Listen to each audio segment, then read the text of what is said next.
What's going on, y'all? Chilling. This episode, we are diving into the Suzuki Samurai frame. We're gonna start getting it all apart, getting the subframe tacked together, measured up. Stay tuned.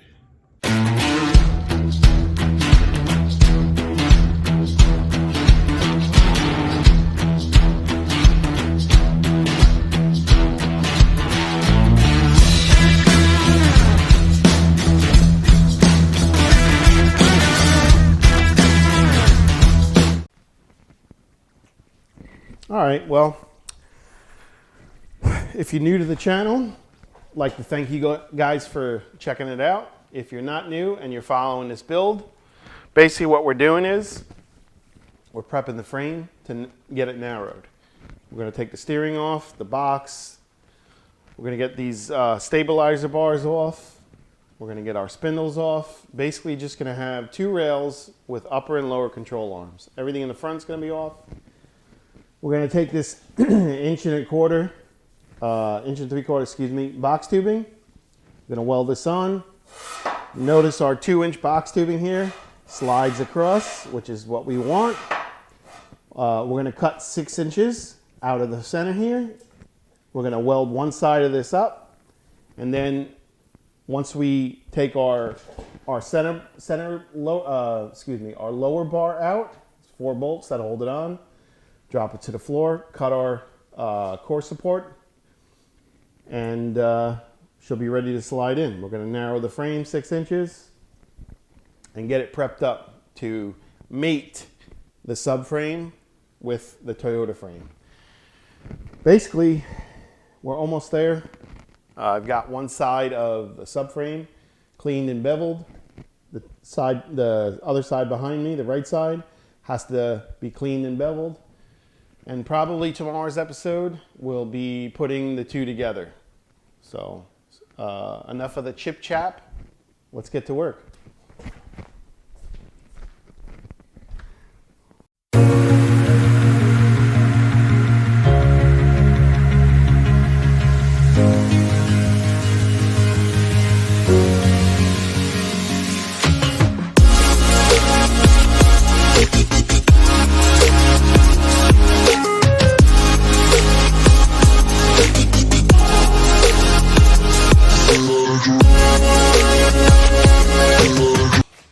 All right, so one thing I want to point out before taking the steering box off, I want to split these ball joints, because if I take these off, the link and the steering box, I'm going to be fighting to get these ball joints split. So I don't feel like fighting today. All my castle nuts are loose. Now I'm ready to start splitting ball joints.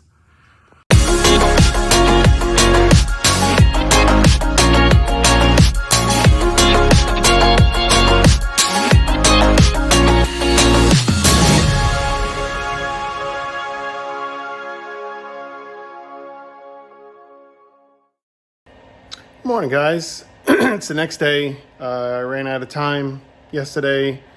Today we are getting the jig in place, and we're going to get our rails tacked up, going on storm. So I'm going to be leaving in a couple of hours. I got to fly into Connecticut.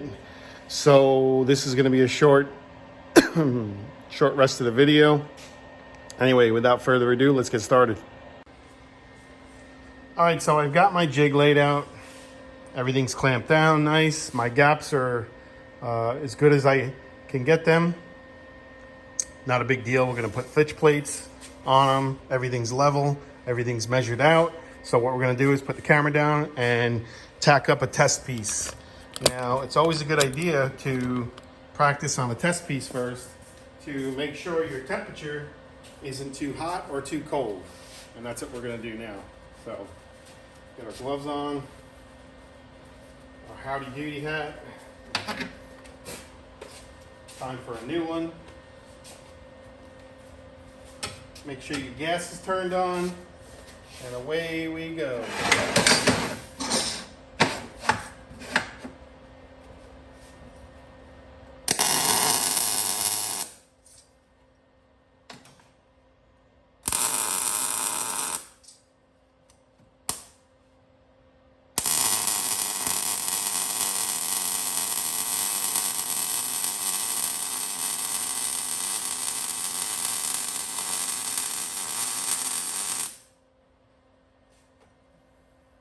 it. Looking good. Quick pass. Our edges are nice and clean. The puddle didn't fold over itself. So our temperature is good. Probably can turn it down just a smidgen.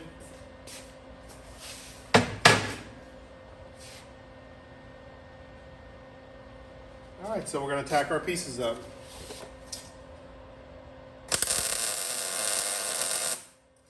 Give them some good tacks.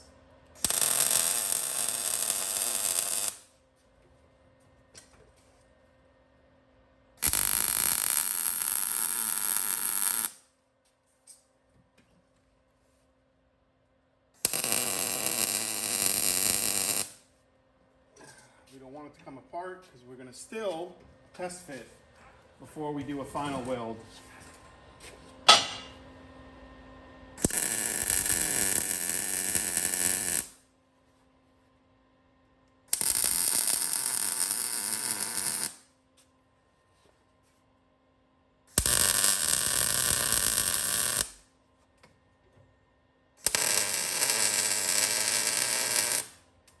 And that'll do it.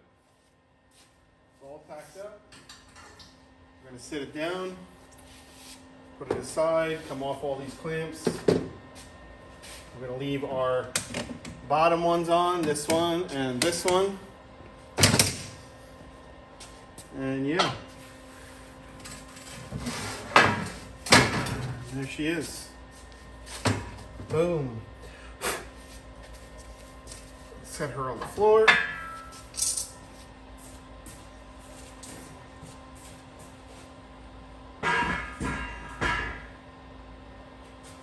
Next pieces.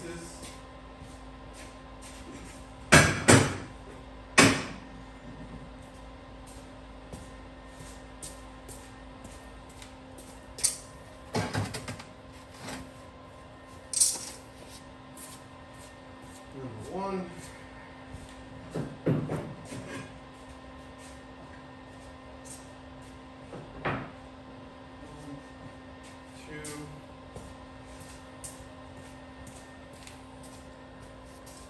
Quick thing, I want to blow this table off.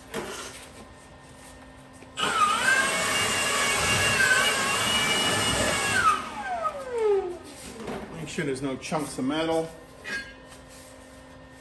One goes with one, obviously. Two goes with two.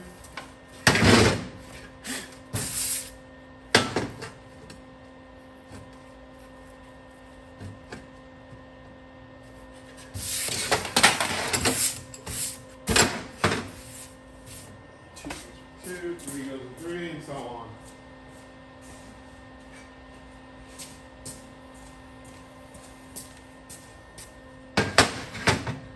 Three goes with three, and four goes with four.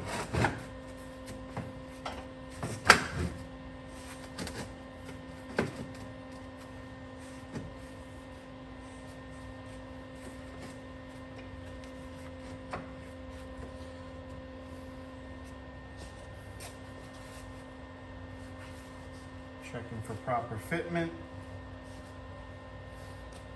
They do a measurement.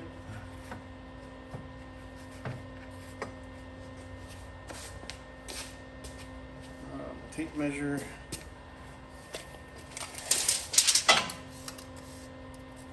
Should be 1/2 inch, yep, 11 and a half.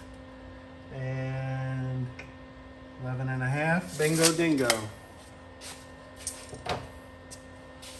Try and work this corner a little better.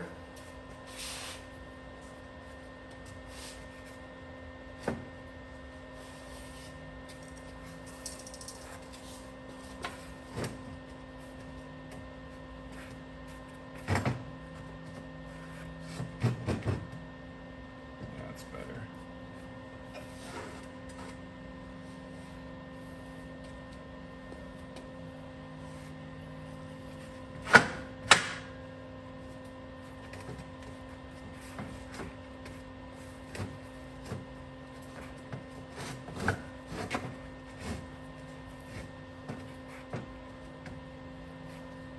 pieces isn't fitting that well. Giving me a hard time.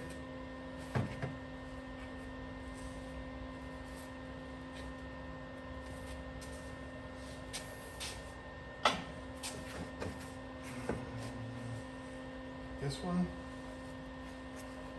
Yeah, we're gonna pause the video. All right, so what I originally was saying earlier in the video, I wanted to leave the control arms on.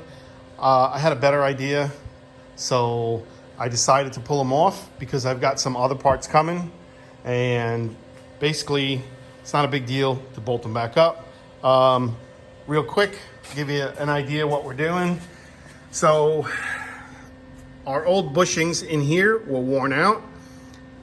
What I'm gonna do is have a slug made to fit snug inside here. We're gonna weld it up here, weld it up here. It'll be hanging over on each side, and that will secure our lower control arm to this mounting point. It's not gonna change the geometry because this is existing. All we're doing is just making it a little wider and stronger. And then what I'm gonna do is run a gusset down through here, like this, box this in, and this whole thing will be nice and strong. Obviously both sides. And yeah, it's hard with these small suspensions having to take off the stable, you know, the arm stabilizer. But it is what it is. It's got to be done. Got to get the engine mounts cut out, and she's basically ready to get shortened. So I'm going to start tacking on this, and I'm going to cut that whole back half off in just a moment. Ladies and gentlemen, that's going to end it for this video. Got to catch a flight into Connecticut. Got to work storm, make some money, so we can continue our build, pay some bills. Next video, we're going to put the two together, make one chassis out of it. Don't want to rush it. I don't have the time to do it today. That's why I want to save it for when I get home. So if you're new to the channel, consider subscribing. Leave a comment down below. We get back to everyone. And that will do it. Talk to you soon.